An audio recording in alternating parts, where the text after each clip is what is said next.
Hello বন্ধুরা, চলে এসেছি সকাল সকাল একটা নতুন ভিডিও নিয়ে। আর আজকে কিন্তু আমি মাকে নিয়ে চলে যাচ্ছিলাম খাদ্য মেলায়। আর মা আর আমি বেরিয়ে পড়েছি। মাকে কিন্তু সুন্দর করে সাজিয়ে দিয়েছিলাম আর আমি নিজেও সুন্দর করে সেজে করেছিলাম। আর এই যে স্কুল লাইফ দেখলে যে কী যে কষ্ট লাগে, তখন যখন স্কুলে পড়তাম মনে হতো যে কত স্বাধীনতা, বড় বড় মানুষদের দিদিগুলোকে হাঁ করে দেখতাম, কত ভালো আছে। এখন বুঝি যে অতটাও ভালো কিছু না। ঠিক আছে, হ্যাঁ একটা ব্যাপার কি, ঘুরতে বেড়াতে যেতে পারি।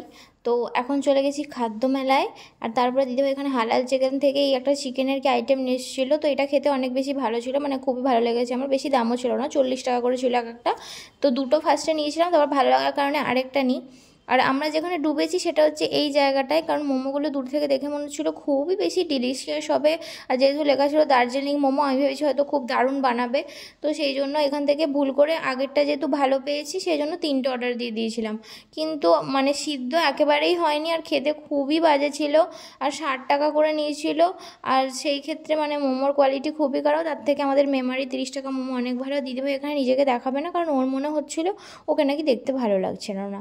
আর তারপরে কিন্তু এখানে দেখছিলাম মেলার এগুলো ঘুরছিল। আর এখানে বয়ফ্রেন্ড গার্লফ্রেন্ডটা দেখো দুজনে একাই ঘুরছি, যাই না একা কেন ঘুরছি, আরও কয়েকজন হলে তো ভালো হয়। তো সেটা হলো কথা। খাদ্য মেলায় কিন্তু প্রথমবার যখন গেছিলাম অনেক ভিড় ছিল, মানে জায়গা ছিল না লিটারালি। বা জানি না শেষের দিন বলে হয়তো এখানে আমার দুঃখী আত্মা দিদি দাঁড়িয়ে আছে। আর ওখানে এসআরকে কাবাব হচ্ছিলো, যেটা কিন্তু আগে বিগ বাজারের সামনে বসতো। তো সেখান থেকেই কাবাব নিয়ে নিয়েছিলাম। আর কাবাবে এখন যা দাম বাবা।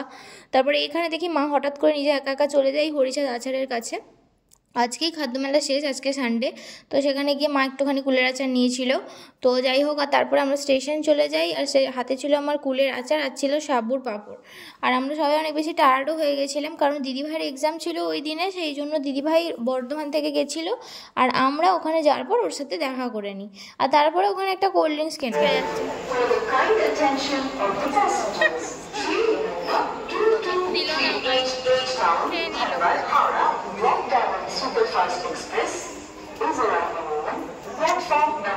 আসলে আগের টাইম আমি ভিডিও করতে করতে দিদিভাইয়ের কাছ থেকে কোল্ড ড্রিঙ্কসটা চেয়েছিলাম, কিন্তু ও বুঝতে পারেনি, ও নিজে খেতে শুরু করে দিয়েছিল। তাই জন্য মা আমাকে দেখে খিল্লি করছিল।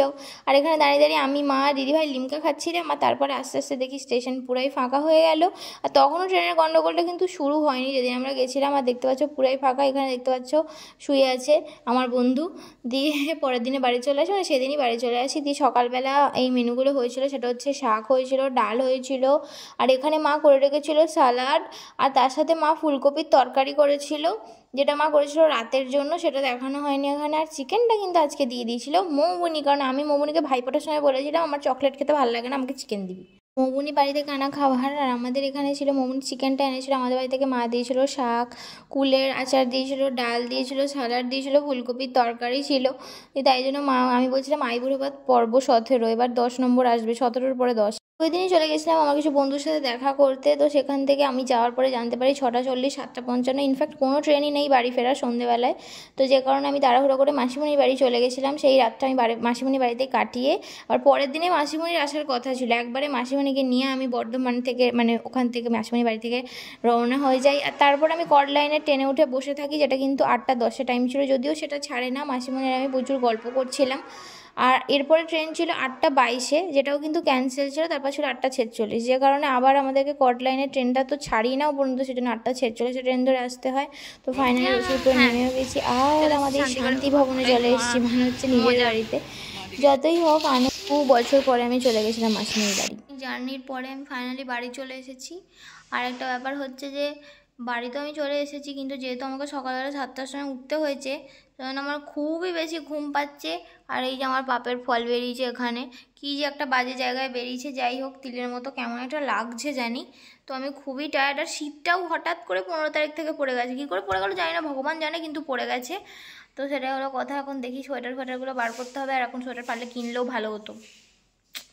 উল্টো দিকে বসেছিলাম বলে কিছু বোঝা যাচ্ছিলো না। আর আমি মাথায় মানে ঢাকা ফাঁকা দিয়ে বসে আছি। আগের দিনে যে এত বাজে সিচুয়েশন হয়েছে, মানে ওখানে মানে হোয়াট ইজ মাই ট্রেনে কিন্তু দেখাচ্ছে না যে ট্রেনটা ক্যান্সেল। আর ট্রেনের যে লিস্টটা আছে ওখানেও দেওয়া নেই যে ক্যান্সেল। আমি পুরো উপরে গেছি ওভারব্রিজে, দিয়ে দেখছি 7টা 55 ট্রেনটা ক্যান্সেল। মানে ভাবা যায়, বা 7টা 55 পরে আর কোনো ট্রেনও নেই ওখানে। 7টা 55 মানে এখানেই আমার রসুলপুর আসছে, সেখানে 8:30 বেজে যাবে। মিনিমাম একটা ট্রেন দেওয়া উচিত, সকালের দিকে ট্রেনগুলো কিছু দেওয়া উচিত, দুপুরেরগুলো ক্যান্সেল করে অ্যাটলিস্ট রাতেরগুলো দেওয়া উচিত। কারণ রাত্রে তো মানুষ অনেকে কাজকর্মে যায়, আর আর বাসগুলোও মোটামুটি ওই 7টা সাড়ে 7টার পর থেকে সব অফই করে দেয়, মানে আর কোনো বাস চলে না। তাহলে একটা মানুষ যদি বর্ধমান যায় বা ওই সাইডে কাজে যায় তো সে কী করে তখন ফিরবে? মানে সবার তো আর মানে ফিনান্সিয়াল অবস্থা অতও ভালো হয় না যে সবার গাড়ি ভাড়া করবে। আর আমার মানে কপাল ভালো ছিল যে আমি মাসিমণি বাড়িতে যেতে পেরেছি, কারণ আমার যদি এখন রিলেটিভস না থাকতো তাহলে আমাকেও সেম প্রবলেম ফেস করতে হতো, বা বাবাকে আবার আমাকে গিয়ে আনতে যেতে হতো।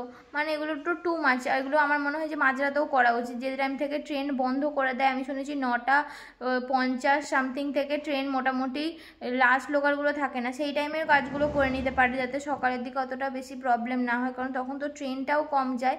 তাই সেটাই হলো ব্যাপার। কারণ নাইট ডিউটি, ডে ডিউটি এরকম করে তো শিফটে ভাগ করে দিতে পারে, সেটা আমার ওপিনিয়ন। যদিও এবার আলাদা আলাদা মানুষের আলাদা আলাদা ওপিনিয়ন হয়। তো যাই হোক, এই প্রবলেমগুলো এখন ফেস করতে হচ্ছে, যদিও আজকেই লাস্ট ডেট, মানে আজকে সানডে। এবার দেখা যাক সানডের মধ্যে ঠিক হয় নাকি। যারা অ্যাকচুয়ালি বেশি ট্রেনে যাতায়াত করে তাদের জন্য এটা মেন প্রবলেম। তো আজকের ভিডিওটা ছিল এইটুকুই। আর তোমাদের যদি আমার ভিডিও ভালো লেগে থাকে তাহলে অবশ্যই লাইক শেয়ার অ্যান্ড সাবস্ক্রাইব করতে ভুলবে না। আর থ্যাংক ইউ ফর ওয়াচিং। আর আমি যেহেতু আলটোর উল্টো দিকে বসে আছি সেজন্য মাঝে মাঝে ছাওয়া পড়ে যাচ্ছে। যাই হোক, টাটা।